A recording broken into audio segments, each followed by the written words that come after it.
the stories. But what if one thing changed everything? Well, that doesn't sound ominous at all. On August 11th, expect the unexpected. It cannot be. Let's be honest, we've been through weirder. And ask yourself the question, what if? It appears we have a common enemy. I guess I have to freestyle then. Streaming August 11th, only on Disney+. Yeah, peace. I love peace. I'd be out of a job with peace.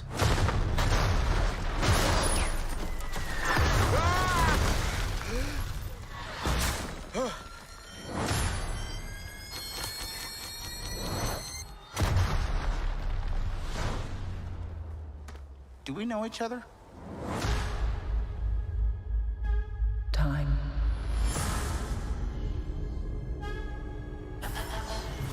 Reality.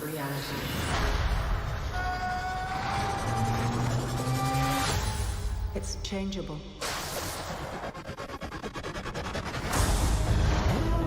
Where you want to be? That's the question, isn't it? Every universe is different. Each one unique. Slow down a little bit. There's a few people in the room that don't understand. Not me, I get it.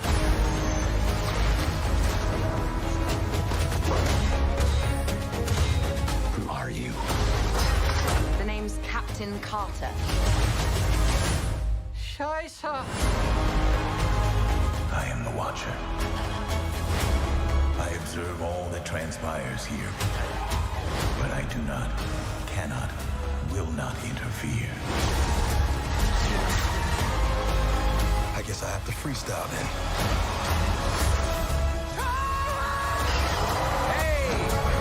We have you outnumbered. A Ravager never flies solo. I said never flies solo. Is that some kind of catchphrase?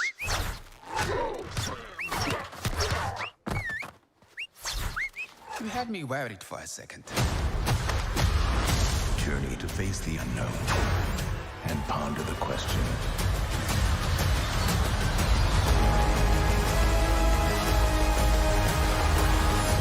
What if?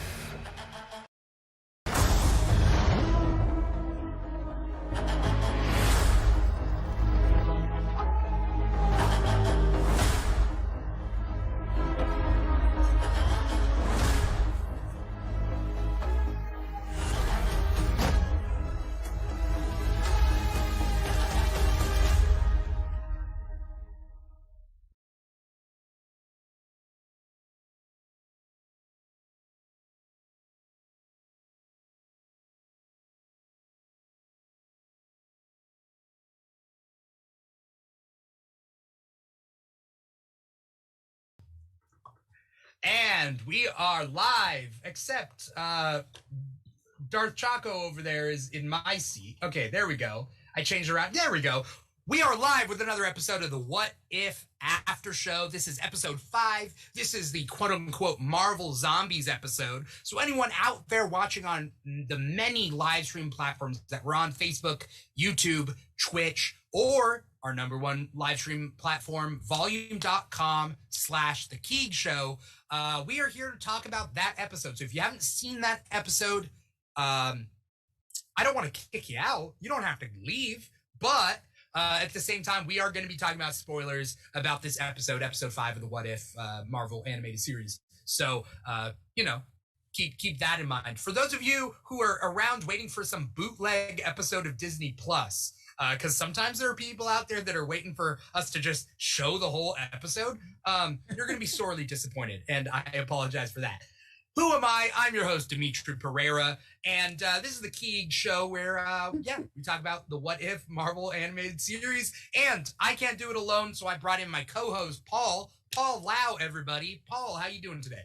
I am great, and we're totally not going to stream the episode. I apologize to the 2 people on Facebook that are like, let's go. And the other guy's like, online. And I'm like, technically, yes, Yeah. No. Shout out to the two people that I do not know personally, Angel Camacho and Edleon Lumba.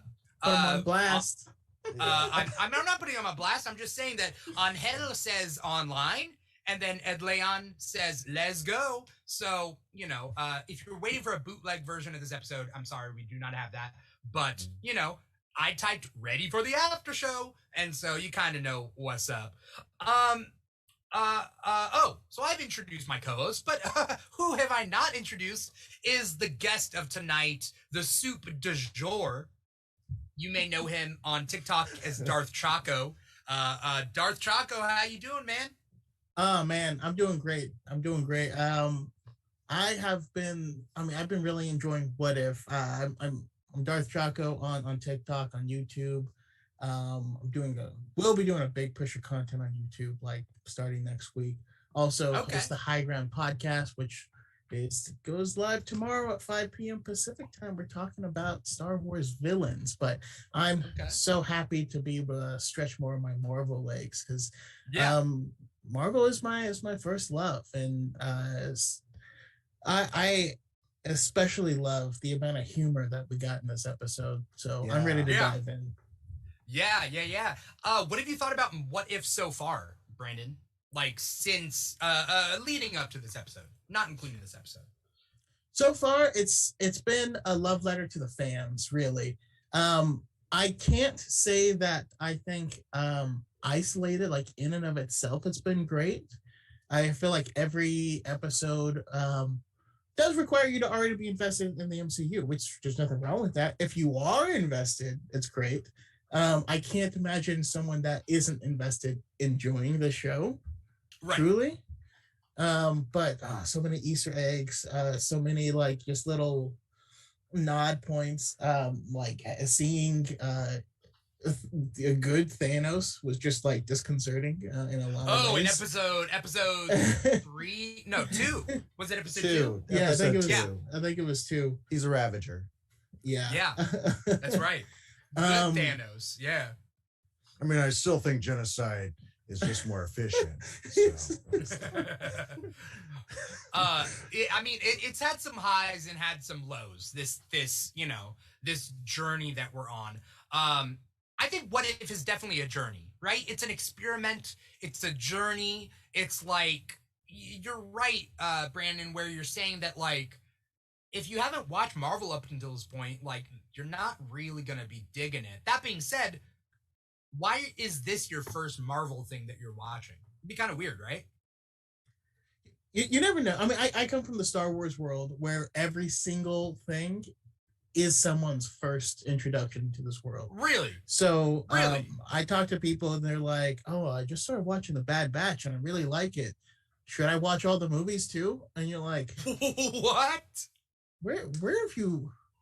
What? Bad Batch is their first? Like, what are... Captain America? Like, that is the smartest infant that can form vowels and like whole sentences. What? How does that... It's like a clone, right? Like they just get out of the tube. Just like, what is happening? They themselves are a clone? How do you understand Star Wars if your first, like, introduction, you don't even know what they're clones for? Yeah. Right? Yeah, I mean, I know so many people that like the Lego games also were their very first introduction. They played through all the Lego game stories and they're like, oh, I just kind of know all this stuff. I've never seen it before, but the game looked fun, so I bought it. Right. What if that's the best experience? Luke Skywalker's that guy that, like, you hit him and he falls apart into many pieces, right? Yeah, like, that happens, right? He's the guy from Fortnite, I think, right? Yeah. Guys, I don't know who it's this only Thanos Rey guy is. Yeah. You don't get all of them. You just get Rey and Kylo Ren. And Stormtroopers. There's a surprising amount of people who, for both Star Wars and Marvel, who only started because of quarantine. Never had a chance to sit down and watch it. I know so many people that started watching the MCU after WandaVision. And if you were like, you know, if you're online, if you're on TikTok or any of these places, you've probably seen a lot of people like, oh yeah, I'm starting my first watch through because I was never interested. And then I saw that thing and it looked cool. I can't imagine though, like doing it again without the knowledge. That'd be amazing. Because there's like the first time I saw Endgame, not knowing anything was a joy. Like that, like there's a level in like my own personal theater history. Infinity War and Endgame are like up there. Nothing compares.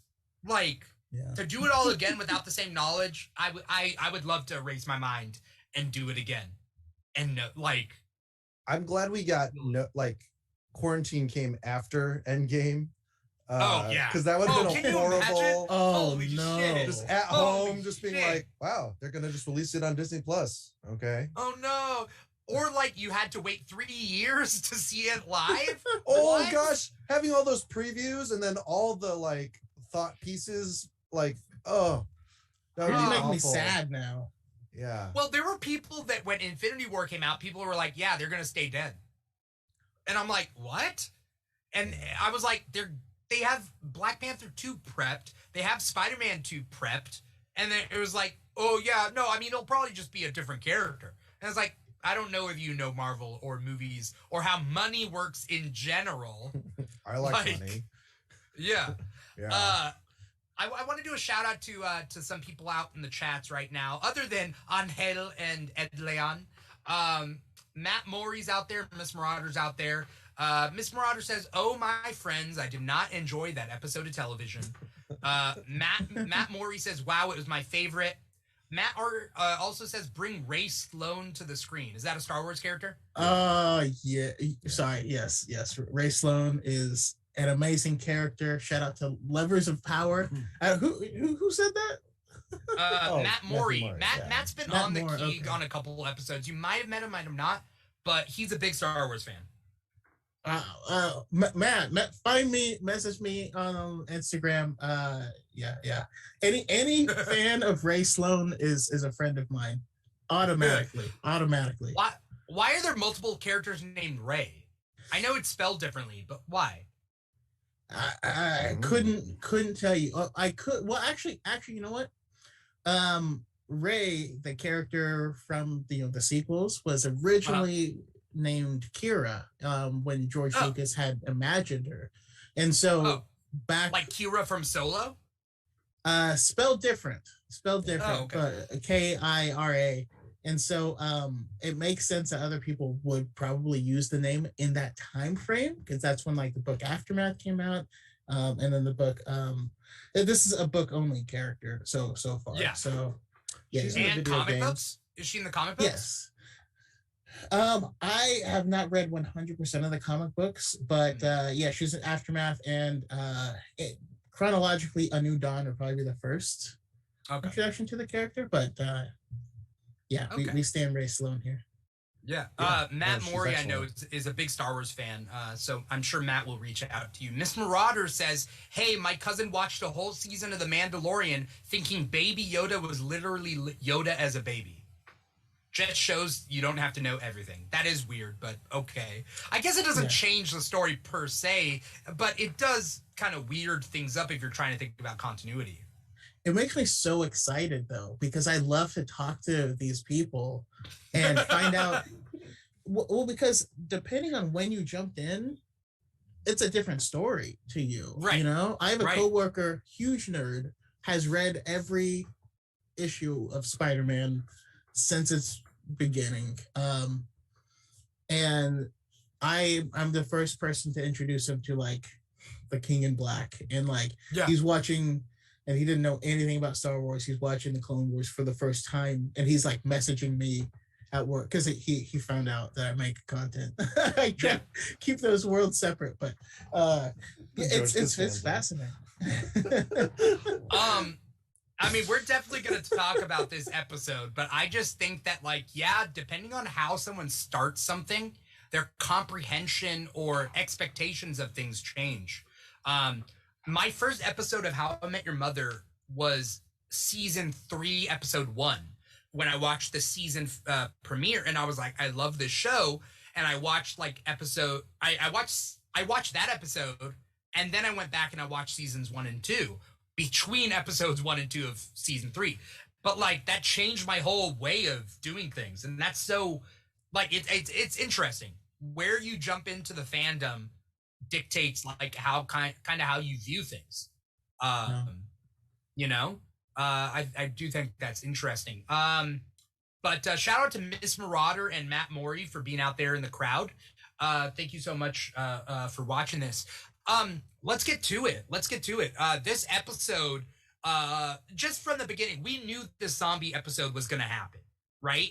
We knew that from the trailers, and this isn't the first time that zombies have graced the Marvel medium. Should I say mediums? Media is plural of mediums. But basically, Marvel Zombies came out back in 2006, 2008, 2010 maybe, written by Robert Kirkman before I think he started Walking Dead. And you know, same writers. The cameo, right? On the what was the van. Cameo? He's punching. Oh no, he's punching the Wasp's like shield. I thought that was Robert Kirkman. That's what it looked like to me. Like chunky zombie with a beard. Oh, okay. That's cool. Janet, sorry, gosh, or Hope Van Dyne. See what I'm doing? Yeah. All right. Yeah, I could have swore he was one of the fatter zombies punching. I just looked up a picture because I didn't know what he looked like, and I very vividly remember that specific zombie, and it does look like him. Yeah, that's cool when they do that sort of thing. I just looked it up. The Walking Dead started in 2003. Marvel Zombies started in 2006. So Marvel Zombies was my first big push into zombie stuff because I don't like zombies. Like, I don't know if you guys know that about me, because I don't do horror. So I don't like zombies. And Marvel Zombies was my first zombie thing. Then, like, I watched the first episode of Walking Dead. Then I went back, read the comics while I was watching Walking Dead. So zombies, I'm a bit desensitized to zombies now. But, like, that's so for the weird. Most part. To watch it. What's weird? No. Just how dare you? Watching Walking Dead and then reading the comic, for me, it was reading the comic and then watching The Walking Dead being like, these are more realistic choices for the show. But at the same token, that's why I like comic books, because capes don't look as weird, tights don't look as weird. The guy in the camper that's like 70 years old can have two, like, girlfriends, dating Andrea and her sister. Like, and her sister, yeah.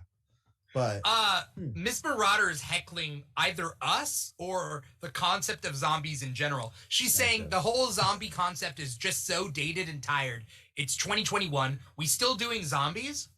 And so, I mean, I don't think we just haven't seen superpowered zombies yet, right?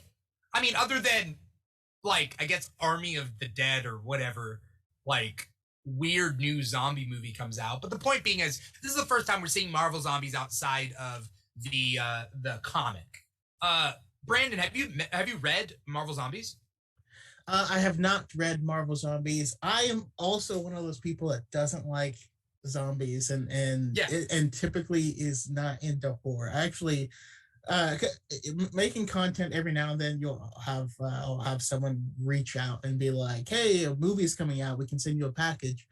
And recently they reached out to send me one for oh my god, the new James Wan movie that was coming out, and I was like, no thank you. I'm good. What's the new James Wan? Malignant? Malignant? Yeah. It was like, yeah, you want to read something? No, not at all. That's what you call that's an embarrassment of riches, really. You're like, you can turn down the thing because you're scared of the content. Oh, I was like, maybe this will ruin that relationship and I'm not gonna reach out again. But I just don't want it. And I'm not gonna cover it. I'm not gonna watch a movie. That being said,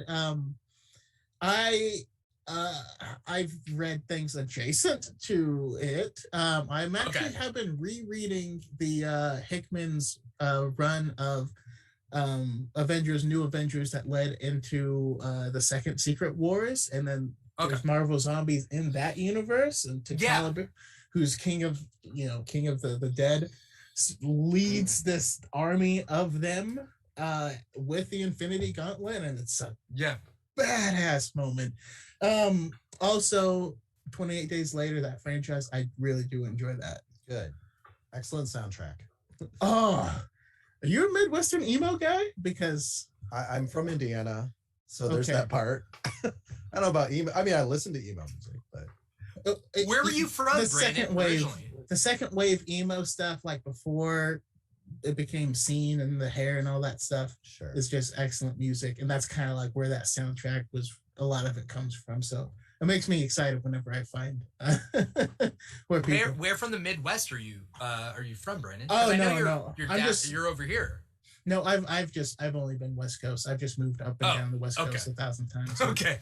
Don't ask me where it came from. Yeah. Well, Midwest is what? San Francisco? That's the Midwest, right? Between Northwest and Southwest is San Francisco. Okay, all right. That is true. K-Rock on Fridays has emo, or no, Sundays has like an emo hour or 2 hours. So nice. It's an interesting drive because I go back memory lane. Yeah. You just need the right person to give you the playlist, and then boom, you listen to Interpol or I don't know. Dashboard. For those of yep, there, Justice Brazil. When it comes to this episode, there's obviously going to be big differences. I think because of the demographic and how much they're going to show. Like in the Marvel Zombies comic, it gets gory, like gory. Paul, you've read the Marvel Zombies comic, right? I read it back when it was Ultimate Fantastic Four number 11. I don't know. Yeah. It first, yeah. Well, I mean, the story is it first starts off as just a couple of issues of Ultimate Fantastic Four, where you think that Ultimate Reed Richards in the Ultimate Marvel Universe is talking with 616 Reed Richards, which is the normal Marvel Comics Reed Richards. Turns out it was a ploy to get them to open up the dimensional barrier between universes so they can have fresh meat in the Marvel Zombies universe. And that's when we first get introduced, and we get introduced to Magneto, the freedom fighter, who gets ripped apart. He gets ripped apart. And the zombies are sentient though, and they have banter. That's the difference. And that makes it so like when Peter Parker, like zombie Peter Parker is like, I hate Aunt May, and then I ate Mary Jane, and he's like feeling guilt. But I think they become more primal when they don't eat brains. So when they do proceed to eat, they become more sentient. And then they eat Galactus eventually, and that's when that's Silver Surfer. They eat Silver Surfer first, then they gain the power cosmic to then eat Galactus. So they work their way up the chain. And I don't want to spoil. I mean, that's terrifying. I'm not going to read it. Yeah, so. You're not. I know you're not going to read it. For anyone out there, I think they're amazing. I mean, I don't think they're like flawless, but Marvel Zombies 1 and 2 are solid reads. There's like 5+ spin-offs, so like you could pick and choose which ones you want. But like we're skipping around, but we should mention that the T'Challa losing his leg is in the Marvel comics. Giant Man is like cutting pieces of him, and he's like, he's like, this is the best meat because of the enhancements from the flower. But also, it's because since they keep the sentience, Hank Pym is a zombie, but also trying to curb his appetite and figure out a cure. So he keeps T'Challa alive and cuts off pieces of T'Challa in order to eat him and keep it. Yeah. But he's also selfish. He's keeping the human to himself, while the other Marvel zombies are out there like finishing off humanity. So they're running out of food, while Hank Pym is kind of like staving off the hunger with pieces of T'Challa. It's gross. Ooh, it's just like Thanksgiving, you got to go for that dark meat. Oh man. Oh, Freddy Krueger. Oh, Kelly Rowland. That's exactly. Yeah, dark meat. Oh gosh. We got Pedro Igor in the crowd. What's up, Pedro Igor? Say hi if you I mean, you have an account. Might as well say hi. Thank you so much for watching. Basically what happens in Marvel Zombies comic is Wasp finds out, and she's like, hey, how come you're keeping this guy away from everybody? You need to give it to everybody. And he's like, no, it's all mine. And he grabs the Wasp and bites off her head and spits it out. Zombies can't eat other zombies, but they can kill other zombies. So, like, he bites it, he spits her out, and I don't want to spoil it, but that's not the end of her. Let me just put it out. Well, and isn't that a callback to the Blob eating the Wasp in Ultimates? In Ultimatum, the Blob does.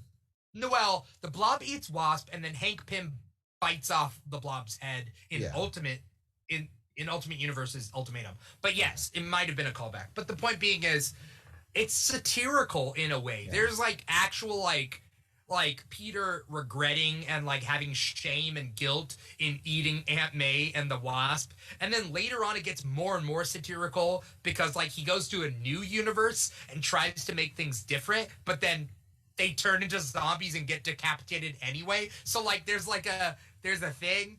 Man. Yeah, it happened again. I'm sorry. And then Ash from Evil Dead visits the Marvel Universe. If you like Evil Dead, there's an Ash versus Marvel Zombies miniseries. Yeah. That's pretty good too. Basically, it also what's that? Oh, just real. It also sounds reminiscent of Tokyo Ghoul, which I'm currently watching for the first time myself. But if you're an anime fan, they're not really zombies, but they're ghouls and they eat people, and it's crazy, but it's really good. High School of the Dead for zombie anime is okay. It would be good if it wasn't so fan servicey. There's way too much sex in it, but I enjoyed it for what it was. Google Matrix boob scene. Oh no, I know it. I'll animate it for you in real time. No. Miss Marauder says, I enjoyed the comedy aspects of it, but it felt they couldn't decide on a tone. And this is, I mean, when we're talking about this episode, this is really what it comes down to. Marvel Zombies is full gore. The Hulk will eat people and then turn back to Banner, and Banner's stomach will explode with the contents of the people he ate. And there is gore and horror that's in the comics that in this one, they obviously, like the zombies when they blew up, they were black bile zombies, right? Like the zombies when they died, they're black bile. They got decapitated and whatever, but they're different. It's a different consistency than like an actual horror zombie would be. Brandon, what do you think of the episode? We'll just go there. Yeah, I mean, like I said, I'm not normally a zombie guy, and I enjoyed it, and partially because of that levity. You know what I mean? Like it didn't try to just sit in its own darkness. Because we got a fair amount of darkness in the previous episode where it just let it be dark and be sad. I think this story would have been too dark and too sad tonally. And so that's why they tried to mix it up. I mean, same thing with like Thor Ragnarok, where the Ragnarok storyline really just sees a lot of murder and a lot of death and stuff. And so they made it a comedy, so it doesn't bring everyone down. That's kind of what I felt here. There was just a few, reveals. Also, you're talking about Bucky in the shower? That reveal? Sorry. And it's like, oh, well, I mean, talk about fan service. I know a lot of that was very fan servicey, and I know how many TikTok creators do I know personally that are gonna go wild on that one shot alone. Yeah, not only the shot, but all I have to do is squeeze, and you're like, oh man. But shout out to Cape. Cape was the true MVP of this episode, in my opinion. Also, is that a Futurama reference? We're getting which one? People, if you're just a head in a jar. Yeah. Yes and no. Though, the Wasp the Wasp becomes a head in the jar in the comics. Okay. So and she gets a robot body. So she's a zombie head in with a robot body, but she has curbed the appetite. That happens a lot in Marvel, right? Like Silvermane has a race car body, or is it Silvermane? I don't know. A race car. He has a robot body. Oh, there's like I don't know. There's a comic where he's got like a little car and they stick his head on it, and then head. Oh, that's Superior Foes of Spider-Man. I think they steal Silvermane's head and put him on a car. But yes. Yeah, an RC car. So yeah. Anyways. Yeah. I was thinking of, Futurama with all the presidents, Yeah. and like Richard Nixon's head on a robot body runs for re-election. But I suppose it happens there as well. No, overall, I enjoyed this a lot more than I thought I would, and it actually does make me want to take a look at the Marvel Zombies. I'm still not going to. I have too many. I have stacks on stacks to keep up with. I think you should read it. At a certain point, they kind of belabor the premise in a way. Again, they have like 5 main titles, and then Marvel Zombies Return, which I think is the 6th title, plus spin-offs. So I mean, I don't know. If anyone's out there and wanting recommendations of Marvel Zombies and which ones to not read and which ones to read, I could probably put together a list. Because they're like, I've read them all. And I just reread Marvel Zombies Return, which is the final one. Well, I say final. They just started a new volume of a new continuity of Marvel Zombies. So I don't know. It's weird. There is a levity in this thing. So we see Hulk come back to a zombie-ridden world where he then has to go up against Ebony Maw and what's his name? Call Obsidian. And then what's weird is that Iron Man Zombie is willing to not bite first, but to blast with the repulsor rays. Isn't that weird? Well, maybe he likes you got to cook up the meat a little bit first. Right. He likes it a little fried. I don't know. But I did enjoy that opening scene though, because you're like, he's being a bit of a badass. Like, okay. Yeah. And it's like, where was this Tony in the movies? Wong. Yeah, Wong. Like the freaking MVP. Wong was terrifying. By the way, can we talk about how Wong has elevated his own status in the MCU in the past week? Oh yeah, Wong is great. Like Spider-Man No Way Home trailer, Shang-Chi, the last episode of What If. You know what I mean? Like, he should have been Sorcerer Supreme. Why are we giving the cape? I'm gonna stick with this. Why are we giving the cape to some guy who's an asshole and arrogant, like Doctor Strange? Wong should have had the cape. He would have done a way better job. Why did Wong have to play sidekick? I'm just saying. That's just me. I mean, same thing could be said of Ant-Man. Of like, Hope is infinitely better at everything. Why just give it to her? Yeah. Except why are we training this dude? But I he is agree. funny though. He is funny. I agree with that. I view them as partners though. Scott is better at heists. That's all we know that he's better than Hope at. Hope is better at fighting. Scott is Scott. Wait, is Scott what? Paul, what were you gonna say? I was gonna say that's what the previous What If episode taught us. The one with all the Avengers dying is, what if Hope became a S.H.I.E.L.D. agent and she got murked? Like, she's in harm's way. And I remember in the Ant-Man movie when Scott Lang finds out, it's like, wait, you have a jetpack? Yeah, my dad gave me one. And like, but not you. Yeah. Or something like that. Right. He was you overprotective of his daughter. Wings, yeah. Right. But Hope is way more, and I agree with you. Like, it's the same thing. Yeah, Hope and Wong. There are certain trends, and that's been part of the comics for so long that we obviously have to take those trends from the comics, put them into this like live action scenario. But if we're thinking critically, a lot of these sidekicks are like Kato.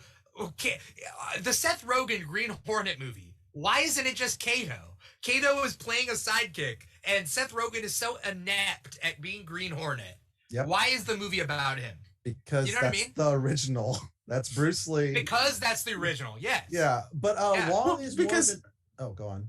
I was just gonna say because every white guy needs a minority sidekick and a redheaded love interest. That's what it is. Yeah.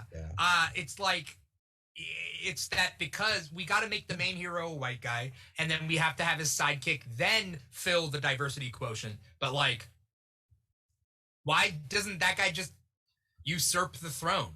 You know what I mean? Heimdall kicked so much ass in Thor. Heimdall deserved better. I'm not saying he should have had Mjolnir. I'm just like, Thor is cool. Thor, whatever. But like, Heimdall deserved better. That's all, you know. Best thing in Thor 2 is when Heimdall stabs a ship to death. Like, he kills a ship with 2 knives. And you're like, when does he do that? The elf ship, the dark elf ship. Yeah, right? the elf ship that's cloaked, and then he's like, the fuck? And he just starts stabbing the ship, and he like destroys it, and you're like, yeah, oh man, that was bad. When was the last time Thor stabbed a ship to death? Like you can only aim for that level of badassery. Like it's very hard to achieve. Do they play up Heimdall's eyesight, being able to see everything? They do, yeah. Okay. He doesn't get enough screen time, I guess, from my memory. Yeah, he doesn't get enough screen time. That's me. Right? That's on my memory. Yeah.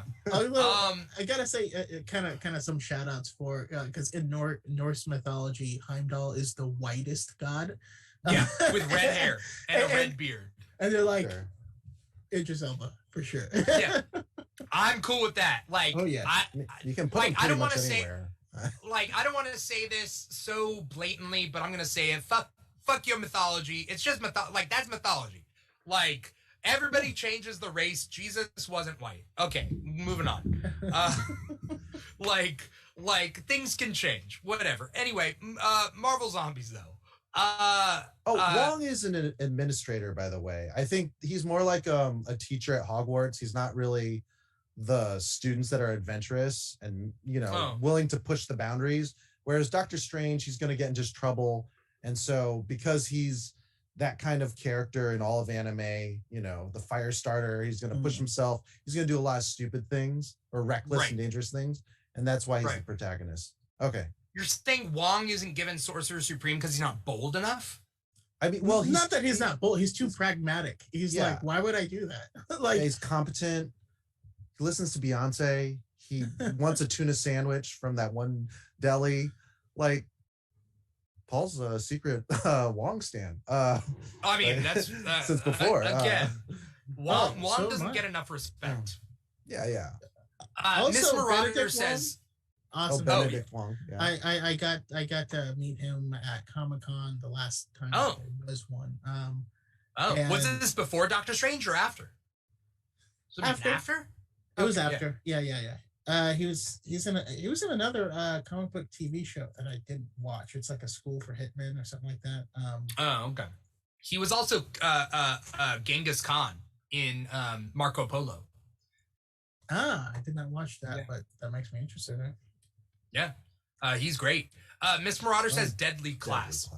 Deadly Class, yeah. Yeah. Miss Marauder also says Doctor Strange is the Harry Potter to Wong's McGonagall. Okay. Never seen Harry Potter. You what? Wait, what? What? Never seen any Harry Potter movie. Is there a reason?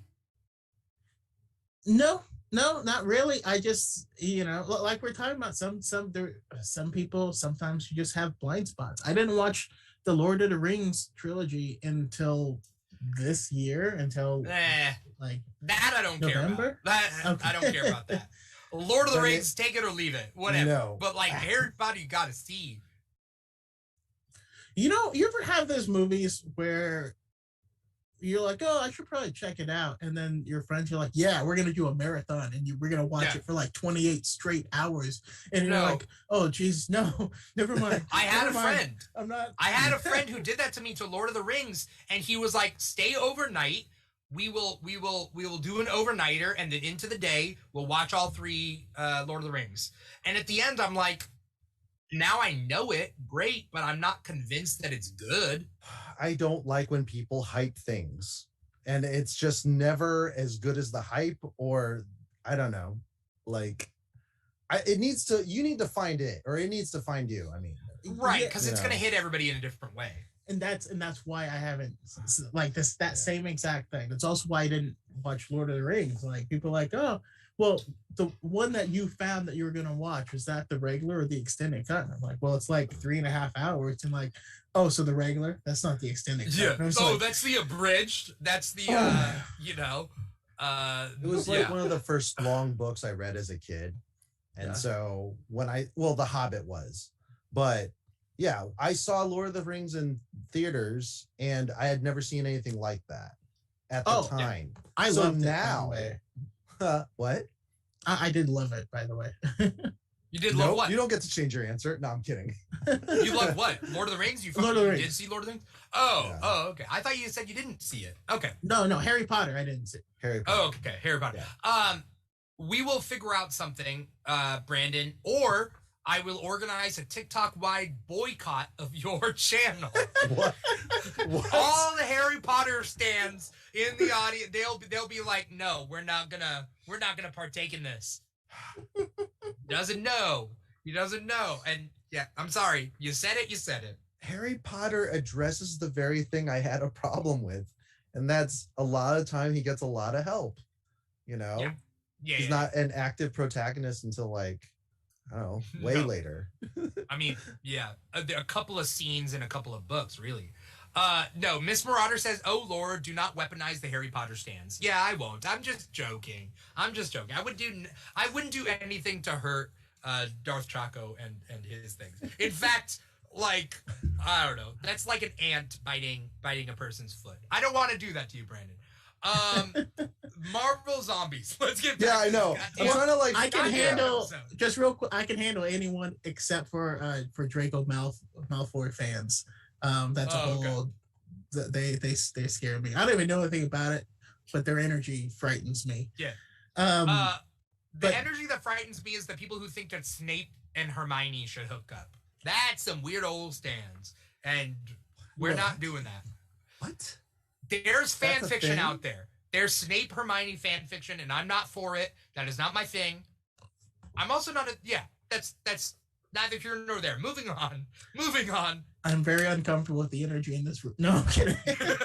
Defense against the Me Too movement. With this episode, I did like this episode. I knew that there was going to have to be some changes between the comics and this. I liked it, other than I think the one thing that took me out was that when somebody died, nobody screamed for them. Like, I feel like maybe they just didn't want the horror to be that bad, but like when Happy gets taken, I'd be like, it'd be a scream for him. When Peter Dalsmalchian's character, who's always talking about baby Baba Yaga, like, I don't even know his real name, his character's name, but David Dalsmalchian, sorry. But anyway, the point being is when he goes and he's like, Baba Yaga, and like, it's like nobody screams out like, no, because nobody ever did that. It's been going on for like what, like a couple months. But you become numb. You can become numb, and you have to move on. It's part of surviving. Max L. Brooks wrote this excellent book called The Zombie Book Handbook. Is that what it's called? Yeah, The Zombie Handbook. And that's just one of the Zombie things. Survivor's Handbook. Yes, you know it better than I do. I do. But yeah. And that's like one of the things. Sorry, there was a little moment in time where everything had a handbook. Do you guys remember that? The Batman handbook? I have the Batman handbook up here. There was a moment in time in bookstores for about a year, maybe a year and a half, where everything had a handbook. Mm-hmm. There's Zombie Survivor's Handbook, the Batman Handbook, How to Pick Up a Girl Handbook, and there were small books. It was weird. Yeah, no, I have one that's just a bunch of random skills. One of them's like how to ride an elephant, how to tie a sailor's knot. Oh to, yeah. And it was great because it was just really good info. Like we got into that whole no lines, just colored like cells of how to do's. Infographics. They were infographics. Yeah. Matt Morey says the playbook by Barney Stinson. Yes, I have that not the playbook. I have the bro code, I think. Well, I either have the playbook or the bro code. I forget what I have. Does that come with the slap game? I've actually never seen How I Met Your Mother. So. Maybe I have that. I'm not sure. Anyway, the point being is back to zombies. God damn it. Why is this episode so Miss Marauder brought up that the way that Bucky told a one-liner after killing Cap was off-putting. Did you guys feel that way? Because I view it as Bucky finally getting into his assassin role that he has been trying to he's finally able to assassinate without guilt. Okoye kills Falcon and then he says, I should feel something, but I just don't. Exactly. Yeah. Exactly. Which means he didn't go to that therapist. He didn't something happened where he didn't work out his emotions where Sam was more of a prevalent because they were competing for Captain America's, buddy status. But I don't think it's about that. I think it's about him being able to kill without guilt. He's using his skills to be the best there is at what he does, right? Yeah. But without guilt. And I think that there's something there with that. That being said, also, I think in a zombie apocalypse, there's also a thing where you can cry when someone gets turned or eaten, but it's less of an impact when you have to kill the zombie version. Well, let's do the roster real quick. So it's Happy, Sharon Carter. Who dies? No, just part of that group. Peter Parker, Winter Soldier, Okoye, Scott, or wait. He comes Scott later Lang. with the head. Yeah. I mean, I guess later, but I mean going and then Hulk, and then Bruce Banner. Hope Van Dyne. And Hope. And Hope was there from the beginning. So I think she's probably just leading, all these heroes, most of them are soldiers, hardened warriors, So as far as a Point Break, scene where one of them's just shooting this guy's, no, Russian guy, that's Scott Lang's friend, no. No, you're not going to have that moment. I agree with that. And I think that point is actually addressed pretty well by Peter. How are you still happy? How are you still able to smile? And then, he says the ones that are gone, or we need to smile for the ones that aren't able to anymore. And I really liked that. And you got to see how much loss Peter really has, because he never really talks about it.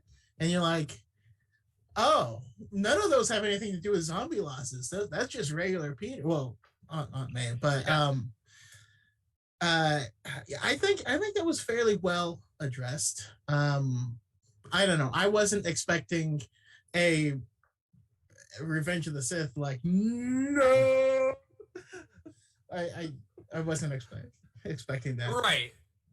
Right. It just.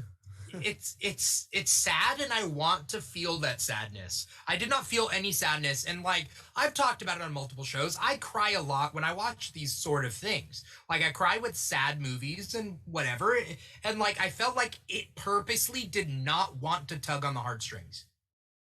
Yeah, I don't know, because Doctor Strange's episode of What If was totally that, and then they kept doing it in different ways. I mean, this episode. Yeah, everything's lighter. I think that's just how you have to do, especially one shots like this. Yeah. And by the way, did Hulk get eaten? Sorry, this is a question. He got thrown. He got thrown by Hope, zombie Hope. To where?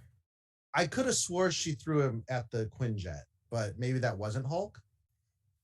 But or was that just some random dude? The Quinjet didn't blow up. No, it didn't have to blow up. But then what happened to Hulk? Did he die?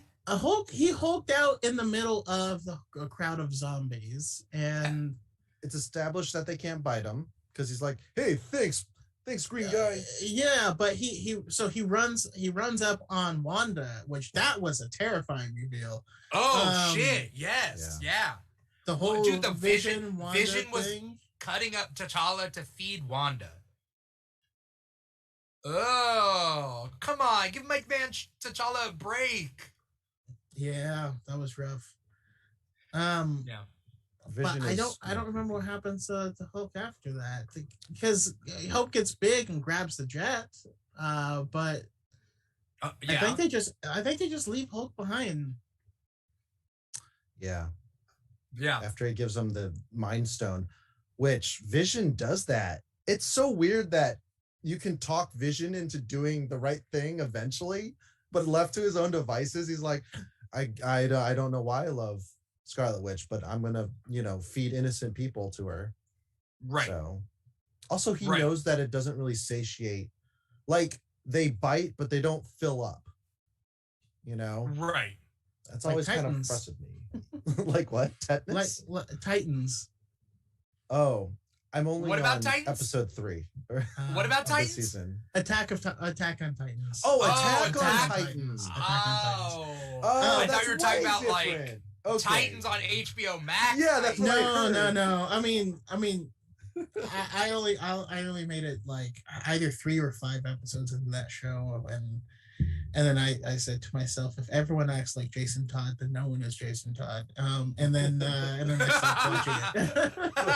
That's a good way of looking at things. I have my opinions about Titans, and they tend not to be good. Matt Morey says, I thought he had a cut on his arm. Might have saw that wrong though. No, Hope was the one who had a cut on her arm. Also, Hope had a cut on her arm. So she then should know better. I mean, not really. I mean, her goal was to get away from Sharon. Explode. Right? Like Scott should have known better when he first got tackled by Hank. Well, he was processing it, and we know he's slow. No offense. He's not. He's smart, but he isn't the quickest, right? He's not. Yeah, he doesn't have the muscle memory for a zombie. Not like Hope. Zombie Hank Pym attack. If there's one thing What If is doing, it's really showing us that like Hank Pym is a freaking badass. In this series, He could be, yeah. On top of it too, they're like, yeah. Dude, wasn't he the one who jumped on somebody's neck? Who'd he jump on? Like in this episode when he was small and he just went and he bit someone's neck. Yeah. That was Cap, right? Was that Cap? Was it Cap? Yeah. I think so. It wouldn't have been Tony because Tony doesn't have an open neck, so it would have been Cap. Yeah. And it, also, how'd they get to Tony? What's up? They rip his armor off. Oh, okay. Right. I don't know about That's that. how you get to him, right? I mean, I guess.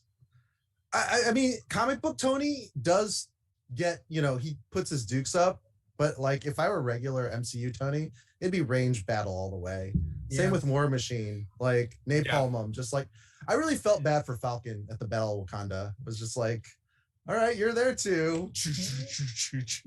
Wait, what? What? War Machine versus Falcon, Red Falcon. When it came to like covering the Outriders and just laying waste. Yeah. It's like, yeah, you got Uzis. That's all right. Yeah.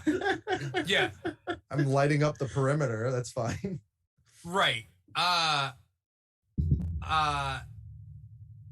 think that like being range with defeating zombies is all fine and dandy until you realize like one of your friends is about to get swarmed. You swoop in and you try to do more precise attacks, and then you get taken. That's kind of what happens in zombie apocalypse, right?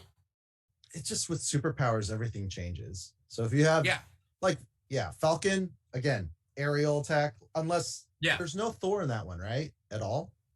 We didn't see Thor at all. We wouldn't. I don't think we would, because I don't think he's susceptible to anything that could potentially make him a zombie. Oh no!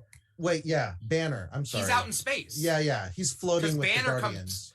He's out there, but then Thanos gets taken too. So, but Thanos probably gets taken when he's down here, when he comes to Earth. Yeah, because it doesn't leave Earth. Yeah, I mean, Outbreak doesn't leave Earth. because Cold Obsidian and stuff come to Earth first, and they're not zombified yet. So Right. I think it's a safe assumption that he got zombified on Earth. Yeah. This really is a very for funsies episode. Yeah, Miss Marauder is just talking shit on the episode, and I get it. Miss Marauder is awesome, but except for the fact that she's like, "'Cause it sucks," and I'm like, it doesn't suck. I thought it was just like from Community. 'Cause it sucks. yeah. The best line from Chang in Community is the final episode. Do you remember the final episode? Did any of you guys see Community's final episode? I know I did. I just don't recall it specifically. I watched the final season again recently, and it ends with Chang going, "Gay." Oh. And then they come in for a hug, and then he goes, "I'm gay. I'm really gay." And that's his final line. "Guys, I'm actually gay." And that's like how it ends. I rewatched it. I was laughing so much. Miss Marauder says, "I feel like I'm so stoked on the future and riding that Phase 4 Shang-Chi high, Shang-Chi." Read it. I've been saying Shang-Chi recently, of course, but read that wrong. And this seems like a story better suited to Phase 2. I'm not just a hater, I promise. I know she's not just a hater, but I don't think this is a Phase 2 story. This is definitely a Phase 3 story, and better suited before we got any of these Phase 4 movies, right? I see it as just something fresh and something different. You know what I mean? And I think that's what Phase 4 is all about. Shang-Chi is like very much. It was very much fresh for me. It didn't have the same exact Marvel formula that we were kind of expecting. If you look at the similarities between Iron Man and like Doctor Strange, those first movies, there's a lot of similarities. But this, and so I love getting that fresh feeling of like, oh, so we haven't done it all yet. Awesome. And that makes me more excited for Eternals and stuff like that. And this series is kind of scratching that itch as well, where each episode is, and that's the thing about trying to keep it fresh and keep things moving, is not everything's gonna hit you specifically, and that's okay. If it's you may think it's dog water, but I don't know, someone else may be their everything and what brings them in. You just never know. Yeah. Did you guys have any other thoughts about this episode? Because I'm trying to think through all not the problems, but like each step of the way. And the cape did a lot of the work, which is cool. And I really want the Lego minifigure. I have Lego minifigures in the mail, but they're the blind bags. But there's the Lego minifigure that's Spider-Man with the cape. And I can't wait because I want that one specifically. That'd be super cool. Miss Marauder got all the Lego minifigures? How'd you do that? Because they're blind bags. You had to have bought like a bunch, because I've done the blind bags for the Batman Lego minifigures, and I have so many extras. Okay. That, do you want to know the life hack? I don't collect anymore. Oh, is it the serial code at the back? And then you can look it up on YouTube, and then they'll have the corresponding. Oh, god damn, Paul. Well, you already knew before I even said anything. So I didn't know. This is new for me. Well, it's not the serial number or the barcode. It's like a imprinted number, like alphanumerical sequence. More like 6 or 7, but something like that. Miss Marauder sold them in packs of 6, and there were no multiples in the pack. But there's 18 minifigures. 6, 12, 18. I think there's 18 minifigures. Are you sure you got all 18? Because there's a lot. I don't know. Miss Marauder bought 12 bags and got one of... She bought 12 bags and got one of each minifigure? Holy guacamole. Is there only 12? Okay. I mean, Miss Marauder has some spectacular collections from what I can recall. And so I believe it, for sure. Do you ever feel a little confined? like your Star Wars knowledge, it's this vast, expansive universe, and you have different things to like keep count of. And then with the MCU specifically, I feel like this is my sandbox, you know. So these what if episodes, I feel like they can't push the same boundaries or pass the same boundaries as like, you know, a Marvel comic book where you might have like an Image comic character show up at the end of the book. And you're like, Angela? Who's even thinking about Angela? Ninjak walks in, you're like, holy shit. No, I mean, they know their audience here. They know that this is MCU specific audiences, and so, but I don't know. I also see this as a genius marketing ploy as well, because they can gauge interest in this stuff. They can start to get people used to the idea of other universes and all this stuff. They can sell a bunch of toys and stuff from each individual episode or make things that just look cool. Like this Marvel Legends already did it. Yeah. Right. And you could sell merchandise. You can gauge interest. You could be like, what if we did a real Disney Plus zombie show? Like they could. I don't put it past them. Back in phase 3, I knew that they had finite resources. Marvel has always had finite resources. They can only do like 4 movies a year at the most. 4 movies a year. And so you kind of have to pick and choose. Like if you're dealing with like a Captain America every 2 years, so 8 movies every 2 years. Captain America, Iron Man, Thor, that's 3 out of the 8. You know what I mean? But now it's like, I don't think it's finite resources. They could do 6 TV shows a year if they wanted to. They own Fox. Plus 4 movies. 6 TV shows plus 4 movies. Yeah. Like, holy shit. That's just Marvel alone. Yeah. Also, Not the to mention animation. Star Wars content. But yeah. Yeah. The animation, I feel like I'm taking it for granted because, like, it is so good that I have to come back and be like, okay, I don't know what's real. It's gotten a lot better. It's gotten a lot better. You're talking about the animation in the show? In the show. I think they're all different, but I wouldn't say better or worse, I suppose. The first episode, the animation was okay. But, like, I feel like the zombie episode or the Doctor Strange episode or even the T'Challa episode were a lot better. The first episode was doing the Disney thing. Like, with when the big German gets hit in the junk and he, like, does the face. Like, that's a very... Yeah. But I mean, that's what you're gonna do at the Disney Animation Studio, I feel like. That's my friend Isaac Robinson Smith. He did the voice of that German guy in the first episode. I believe he's on our after show next week. Isaac Robinson Smith should be on the show, I think. Cool. Yeah. How many episodes are there, by the way? I don't know. There are 9 episodes. There were supposed to be 10, but there are 9. And Isaac Robinson Smith is voicing more than one episode. So he did the first episode already. So who knows? He could voice one of the characters in next week's episode, and that'd be super cool because we're going to have him on the show. So, all right. Did the Watcher do anything in this episode? No, he just stuck his fat head looking over everything, be like, whatever. Dumbass Watcher. Do you think this part of this is trying to introduce the Watcher? Do you think we're going to get some original sin stuff going on in here? I don't think we'll get Original Sin. It's going to be crazy if we get Original Sin. Well, we could get anything in the What If show, right? Like, but as far as like actual MCU singular universe stories, I don't think we'll get the Original Sin. But I think we could get a live action Watcher, though. I think eventually we'll get a live action Watcher. Without it being a cameo with Stan Lee in space. Not the Guardians Galaxy Volume 2 one, but like an actual thing. That being said, I wouldn't be surprised if they didn't introduce the Watcher until Fantastic Four, or they introduce the Watcher with Fantastic Four, or the Watcher introduces Fantastic Four. Sorry. You get what I'm saying? Yeah. Like, I think he's going to be linked to the Fantastic Four somehow. Anytime someone says Fantastic Four, my mind just goes Doom.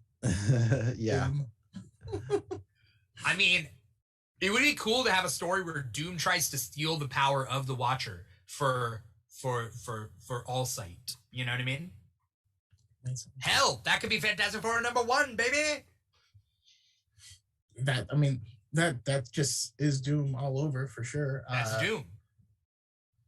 I love Doom. I don't know if I said that enough. Because he's got the best clapbacks, or he just, drops the mic every time. Yeah. And we all know he's arrogant, but yeah, he's Kanye. No, I'm kidding. Yeah. When he busts through the wall and then Spider-Man's like, why don't you just use a door or a window or something? And he's like, a door? Like a peasant? Doom is the kind of guy that like sees Kareem Abdul-Jabbar playing ball and he's like, I must have those legs. And suddenly next scene, Doom is 7 foot something. Kareem Abdul-Jabbar is 6 foot, and like they've switched heights for some reason. Doom has that. He's like, I am now basketballer supreme. Submariner and Doom. He's got that horn. Let him toot. Storm having dinner with him, and her inner monologue is, wow, he's so well-mannered and attractive. And if he wasn't a villain. She never said attractive. What did she say? Doom was attracted right? to Storm. Doom was attracted to Storm when they had dinner together. But Storm was standoffish. Storm was like, I know how cool I am. Like you're gonna do what I say. Okay, let's Anyways. go to the replay. No, I'm kidding. Yeah, I mean I'm just telling you, Storm was not attracted to Doom whatsoever. When I thought she said he was charming. No, I think she was saying that he was trying to charm her. Because Doom was like flirting with Storm. Anyway, through the mask. Neither here nor there. Neither here nor there. Brandon, what do you want from What If coming up? Like, what keeps your interest? What would lose your interest? What would lose it? I don't think anything's really gonna lose it. Although, I mean, if sure, if it starts going the way of Titans, I'll probably wait till the end and catch up. Yeah. But if they as long as they keep their identity, right? They even in the stories that are darker or lighter, it still has the same DNA. We're at the end of the episode, you still have that feeling. It still feels comic booky. You still kind of have that hopeful feeling in the end. And so as long as they keep doing that, then I'll be on board. If I could have anything, it would be Doctor Doom. I don't know, infamous Iron Man. I think that would be something great to depict on What If. I think that they should use this to relaunch a lot of the Fox properties that Disney was actively trying to bury for so long. I think people need to be introduced earlier to some of these new characters that are going to be popping up, so that they can kind of get a feel for them. And I mean, if you think about it, that's how they were so successful before, by introducing characters like T'Challa in another film, kind of sparking that interest, and then we go into that character's backstory in the future, but you already have some sort of context rather than going in blind. I think we were getting a lot of new characters that were coming in blind. So I want that. I want to see introduce some of these new characters, but don't do the storylines, so as much as I would like to see like a Dark Avengers one, I feel like we're heading in that direction. And so but you can still do stuff with those characters, Right. I would say that I don't want, like Matt Morey was saying, X-Men in What If. I don't want the X-Men getting introduced in What If. I don't want our first appearance of these characters to be What If, only because What If is animated. I wouldn't mind if these characters are introduced in other Disney Plus shows if they're live action. But I think introducing, I don't want to see Wolverine animated. I've seen Wolverine animated. We want the live action Wolverine if we're going to introduce him. He had his own show, Wolverine and the X-Men, after X-Men Evolution. Yeah. Well, I mean, he did, but yeah. But I want a live action Wolverine. I want to see that live action Wolverine, I don't know.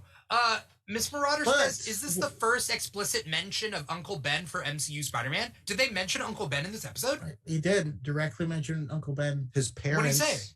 and Uncle Ben Yeah. What did he and say? his Aunt May. Talking about loss and like how He he was- Yeah, he's like He my said parents, Uncle Ben by Aunt name. May, Uncle Ben, Mr. Oh, Stark. shit. Yeah. Okay. That being said, I get that. It's not technically MCU. Keep in mind that all these universes are not MCU. They're alternate timelines or alternate universes. Some of which are alternate universes. They didn't branch off anywhere. Like, or at least anywhere that we saw, right? Like, episode 1 has to do with, like, a single choice that branches. Episode 2 is T'Challa's thing, which seems like a single choice, but if you actually look into the story, like, why did they go over Wakanda instead of going straight to Peter? Number 3 is the Hank Pym killing people, right? So, like, that's where Hope joined S.H.I.E.L.D., but we never know why Hope joined S.H.I.E.L.D. That alternate timeline branches off earlier. And then number 4 was Doctor Strange's thing. For some reason in that universe, Christine had to die. She didn't have to die in the MCU. So that universe is totally different and fucked from the get-go. Christine is, they're still dating because before they were just flirting. That was the whole thing. Okay. And then So Doctor Strange- somewhere That was that a either whole- branched off or that's a whole new universe. Homage to the time machine. Yes, HG. Yeah. The old HG. Yeah. Yeah. Wells. Fargo. No, I like how you're on first initial basis with them. Me and HG is just chilling. HG. Yeah. Matt Morey says he mentioned him in Homecoming, didn't he? Talking about how he just died and felt bad for MA. I don't think he ever mentioned him in Homecoming. He didn't say the name. Yeah, he hasn't said Ben. Yeah, they cut away in Homecoming. The closest we've gotten is Ben Parker, BP, on the suitcase in Far From Home. And you know how they are with initials, how it's Melissa Jones. It could be anyone. It could be Beauregard Parker. I was expecting Mara Jade to be Mara Jade as MJ. Yeah. Also a redhead.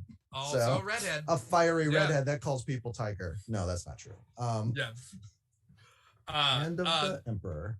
There's a lot that can happen in What If. And, I want to see Kang though. Sorry. Oh, you think Kang will pop up? In No, What I If? don't. I mean, it makes sense. I don't think he's going to pop up because we haven't had like a formal introduction. We only have the one who remains. We don't actually have. It would be cool. It would be cool to see Kang appear in a timeline and then disappear and appear in another timeline. Showing that he's hopping. Well, he's hopping timelines. He's hopping timelines. Yep, like a munchkin. Is she gone? What is it's that? It's just an episode, and then like a DeLorean drives past, and it's Kang in it, and he just like nods and then like drives off, and you're like, the hell was that? And then just don't ever address it. Marty! Paul, what's your Doc Brown voice? You have a Doc Brown voice, right? Great Scott! There it is again. Heavy. What is there something with the Earth's density? Anyways. Okay.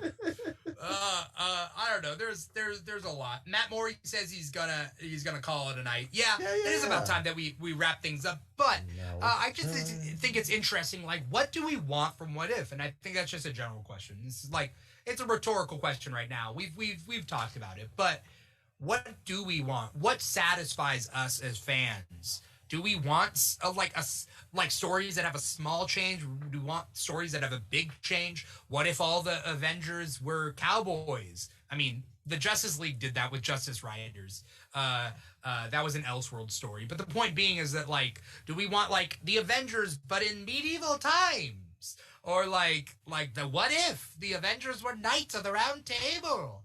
That's very themey. That's not the... But that's what DC does. I DC know. Comics does. Yeah. They go, what if the Justice League fought, was in World War II and fought Nazis? What if the Justice League were Nazis? Marvel did Marvel Noir. Marvel also did the Mangaverse. They also They also did true. I'm just robots. Marvel. What did they do? Marvel Monk. There was a Marvel Monkeys thing, right? It's not JL Ape. That was not to be confused with JL Apes. That's a different thing. Marvel. There was a Marvel. You just give me flashbacks though of Batman Ninja. Of like I just Batman. He shaved a bat on the top of his head and thought he gave himself a haircut. He shaved a bat on top of his head. Yeah, and thought he was like blending. That movie is so weird. I don't just. The Robin haircut's awesome. I haven't seen that. Giant, because remember it's manga or it's anime, so the Joker makes a giant like robot, but it's made of like bamboo and steam. Okay. It goes off the rails. It's Cocoa Bananas nuts. Like that same studio is doing that same studio is in charge of Ronin, the Duel, I believe. Sorry, I'm hyped for the Star Wars Visions. So I love that we have these big franchises that are stepping away from this idea of canon of it has to be this, we can step back and we can have fun with it. Like DC. Is DC rebooting their universe? Are they not? They're like, you know what? We're gonna pull the old Fox and just say continuity. Like, what is that? Is the Suicide You Squad can't a handle the sequel? Continuity. Is it a sequel? Is it not a sequel? It kind of happened. But it's also the same exact movie. Just I say it's like two people got the same assignment and one just did vastly better on that assignment. But Star Wars, we're getting Visions. They're stepping away and doing more stuff that's outside of canon. And that's exactly what If is, and I'm here for it. Yeah. DC did the Big Bang, but wanted trajectory from the chaos that erupted from the schism. Because like well, Man of Steel was kind of like almost like good, except for Pa Kent. And then once you had Batman and Wonder Woman show up and made, that's what I mean. And the cameos from everybody else. And Jesse Eisenberg as Lex Luthor and Doomsday. Like I so said, many bad moves. Yeah, it just exploded. And they're like, don't worry, this is all part of the plan that we totally don't have. And the people will love it. And they what if Lex Luthor designed all of the logos for all the heroes in a small QuickTime file? Yeah. It would make sense. It would make sense if Lex Luthor tried to market those heroes that were then heroes, and he owned the trademarks for them. That'd be kind of fun. All I'm saying is that he has a graphic designer on staff, and he was like, "Hey, yo, man, I need you to come up with something, do some mock-ups." Yeah, and this is a swimmy guy. What do you got? Well, we got an A. Water doesn't start with A, but Aqua does. Well, we already have a W for Wonder Woman. Damn it. Right. Waterman. He's Waterman. Nope. We got W for Wonder Woman. Okay. What should we call this guy? Doctor Strange? It's like, no. What does J. Jonah Jameson say? He's like, oh no, what do we call this guy? I forget. He's like, it's taken. Oh, he was like, not bad, but it's taken. That's what it is. Or it's taken. Yeah. Thank you so much, Brandon, for coming on the show and gracing us with your presence. I'm glad that we got to watch this episode and just like talk about it all and like go on tangents and whatever. Brandon, well, actually, before we do it, Brandon, I want to thank everybody out there who's watching or was watching either on our live stream shows, which are on Facebook, Twitch, YouTube, or volume.com/The Keeg Show. That's our #1 live stream platform. Wherever you are, if you can click like or follow or subscribe or wherever you are, just click a thumbs up or whatever. That's the appreciation that we would, like on this show is like just knowing that you're out there. If you are listening to us, you're listening to the podcast on Apple Podcasts, Spotify, Google Play, SoundCloud, iHeartRadio. We're on 5 different podcast platforms. Wherever you are there, if you could click like or follow or write a review for us on whatever the thing is, either way, that would be great. But however you digest us, thank you so much for digesting us and for making us your meal for tonight or today. We have multiple shows with the Keeg. This is my analogy. This is my analogy. It's all we were watching zombies and making a meal of Dimitri's. Like it's apropos. It's apropos. You're a snack. Oh gosh. Yeah. Okay, Scott Lang with the dad You jokes. picked me up for takeout. Yeah. Yeah. What was I saying, guys? We have multiple shows with the Keeg. Our next show is the Keeg back on. No. The next show is Comic Talk, which is where we talk about the week's releases of comics on Thursdays at 5 p.m. Pacific time. Then we have the Keeg back on Friday nights at 9 p.m. Pacific time.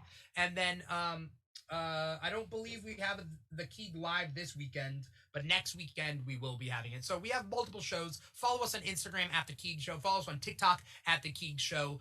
All that good stuff. Paul, what is their social media? Where can we find you? What do you got coming up? Oh, Paulo Jokes on Twitter. I'm on Facebook. And I'll be out on those streets. So watch out. You need a ride. Hit him up if you need a ride. Yeah, man. Woo! Uber's back, baby. Uber's back, baby. That's what I said during Shang-Chi. Marvel's back, baby. Yeah. Yeah. The best. I don't know, Brandon, if you heard this, but we have this ongoing joke about being back because when the Snyder Cut came out, like there was a guy online that was like, DC's back, baby. And it's just like, oh man, the Snyder Cut? That's what? Okay. All right. Well, that's what we're doing. that's what we're getting behind. DC's that's what the cheesy fist bump or fist pump. Cheesy fist bump. Darth Chaco, where can we find Darth Chaco?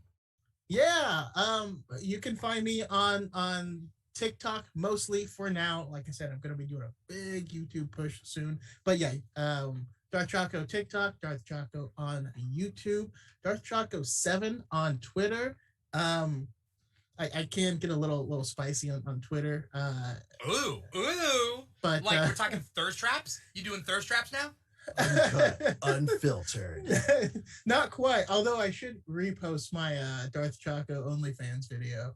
That was that people seem to like that. Okay. Thank you so much for having me on. And like I always like, man, you're always killing it and you're working so hard, up here. Your content's awesome. And I just always appreciate being allowed to be part of it. And I hope we get to collaborate more. Yeah, I love having you. That's why, like, I don't know which after show we haven't had you. I think there might be one, but was there one after show that I didn't have you, or have I had you on every single one? I'd have to look that up. No, I've been on the after show for each show at least once, I believe. Yeah. Yeah, and I did a keek back with Shaylee. Keek back. Yeah.